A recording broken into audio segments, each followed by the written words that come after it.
Hello student, welcome back in BBVN online class. आज हम कक्षा 1 का पाठ 2 जो है आम की कहानी, एक चित्रकथा है। इस आम की कहानी चित्रकथा में आपको पता है चित्र देखकर कहानी थी कि लड़की आम को देखकर खुश होती है। उसी समय कौवा भी वो आम देखता है। फिर लड़की अपने भाई को बुलाती है जो गुलेल से उस आम को तोड़ता है। वो दोनों खुश हो जाते हैं, लेकिन तभी कौवा अपनी चोंच में डाल के आम को ले जाता है। उड़ता है तो वो मधुमक्खियों के छाते से टकरा जाता है। और जब मधुमक्खियों के छाते से टकराता है तो उसकी चोंच में से आम निकलकर कौवे के घोंसले में चला जाता है। अब उसके अंडे हैं कौवे के, उसमें से बच्चे निकल आते हैं। गिलहरी आती है और वो आम को उठा के ले जाती है। और जब गिलहरी की चोंच में से मुंह में से वो आम गिरता है तो एक सोए हुए आदमी के सिर पर गिर जाता है। ये हमारी चित्रकथा थी। अब हम इसके प्रश्न उत्तर करते हैं, हम इनका रिवीजन करेंगे। आपके एग्जाम है तो रिवीजन में देखिए, पहला प्रश्न है हमारा, क्या है प्रश्न हमारा, लिखो कहानी में पहले क्या आया। अब कहानी में पहले क्या आया था, मैंने आपको बताया था अभी रिवीजन में कि सबसे पहले कहानी में लड़की आती है जो पका हुआ आम देखती है। उसके बाद कौन आता है 2 नंबर पे, कौवा। कौवा भी उसी आम को देखता है। फिर कौन आता है, अब देखिए चित्र दिया गया, उसी का नाम लिखना है। तो चित्र में लड़के का तो चित्र दिया नहीं हुआ है। तीसरे नंबर पे कौन आएगा, 3 नंबर पे गुलेल, क्योंकि लड़की का जो भाई होता है वो गुलेल लेकर आता है। गुलेल से आम को तोड़ने की कोशिश करता है। गुलेल से उसने आम तोड़ा तो कौवा उसको डाल के ले जाता है मुंह में और मधुमक्खियों के छाते से टकराता है। तो 4 नंबर पे कौन आएगा, मधुमक्खियों का छाता।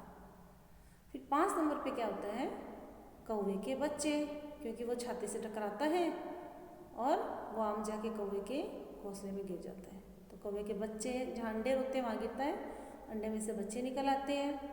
तो क्या लिखेंगे 5 नंबर पे, कौवे के बच्चे। फिर 6 नंबर पे क्या होता है, सोता हुआ आदमी। कहानी लिखो, कहानी में पहले क्या आया। देखिए आप चित्र देखिए, सबसे पहले लड़की थी, उसके बाद कौवा, फिर 3 नंबर पे गुलेल, 4 नंबर पे मधुमक्खियों का छाता, 5 नंबर पे क्या लिखेंगे, कौवे के बच्चे, फिर लास्ट में होगा सोता हुआ आदमी। अब कौन कहाँ, ये भी कहानी में आपको बताया हुआ था कि कौन कहाँ में क्या लिखेंगे, गुलेल। कहाँ थी गुलेल, लड़के के हाथ में। तो यहाँ क्या लिखेंगे, जहाँ डैश दिया हुआ है, खाली स्थान दिया हुआ है, वहाँ लिखेंगे लड़के के हाथ में। फिर 2 नंबर पे देखिए ऊपर, मधुमक्खियों का छाता कहाँ था, तो क्या लिखेंगे, पेड़, पेड़ के ऊपर। 3 नंबर पे क्या है हमारा, कौवे के बच्चे। तो जो कहाँ थे, कौवे के अंडे जो थे, बच्चे वो कहाँ थे, घोंसले में। तो आप लिखेंगे घोंसले में। फिर चित्र है गिलहरी का, गिलहरी कहाँ थी, तो पेड़ के ऊपर, आपको ऊपर लिखना है। फिर सिर पर, आम आकर कहाँ गिरा था, आदमी का चित्र दिया हुआ है जिसमें आदमी की पगड़ी दिखाई गई है, तो वो आदमी के सिर पर। अब आप लिखेंगे कैसे, देखिए आप इसको, आपको ऐसे लिखना है, कहानी लिखो, कहानी में पहले क्या आया। अब आप ऐसे लिख दोगे, 1 नंबर पे लड़की, फिर कौवा, गुलेल, 4 नंबर पे मधुमक्खियों का छाता, मधुमक्खियों का जो छत्ता होता है वो, फिर कौवे के बच्चे और सोता हुआ आदमी।